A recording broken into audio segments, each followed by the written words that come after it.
In today's video, I'm going to walk you through the complete process of setting up email forwarding using Gmail or Google Workspace through the Google Admin Console.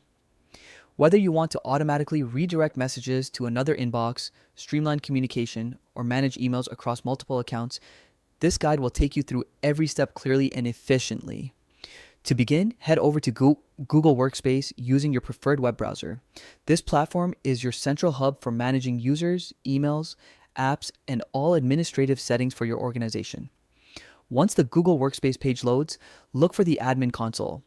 This special control panel is what allows you to configure advanced settings such as policies, user permissions, and email routing. When you enter the Admin Console, sign in using your business email. It's important that you log in with an account that has administrator privileges. Email forwarding can only be configured by someone with admin level access, so make sure you're using the correct credentials before moving forward. After logging in, look toward the top right corner of the screen. Here, you'll find the Google Apps menu, the grid of small dots that opens a panel of Google tools.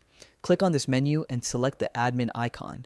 This takes you straight to the core area where you can make adjustments to your organization's Gmail settings. Inside the admin console, find and click on the apps section. This is where all your enabled Google Workspace services are listed. Select Google Workspace from the menu, then scroll down and choose Gmail. Once inside the Gmail settings, you'll see a long list of options designed to control security, spam handling, routing, user access, and more. For forwarding setup, locate the option called Routing. This section is extremely important because it controls how email flows into, within, and out of your domain.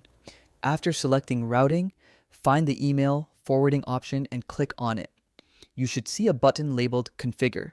Select it to start creating your forwarding rule. A pop-up window will appear, allowing you to set the forwarding parameters. Begin by entering the primary email address, the account that will receive messages originally. Then, in the mapping field, type in the email address you want all incoming messages to be forwarded to. This could be another team member, a department inbox, or even your personal backup email. Once both addresses are entered, click Add to apply the mapping. Before closing the pop-up, make sure everything looks accurate. When you're satisfied, click Save. Saving is crucial. Your forwarding rules won't activate until these settings are stored and applied across your domain. And that's it. You've successfully configured email forwarding for your Google Workspace or Gmail account. From now on, any messages sent to the original email address will automatically route to the new destination. This setup helps reduce missed messages, improves communication flow, and ensures your team stays organized and responsive.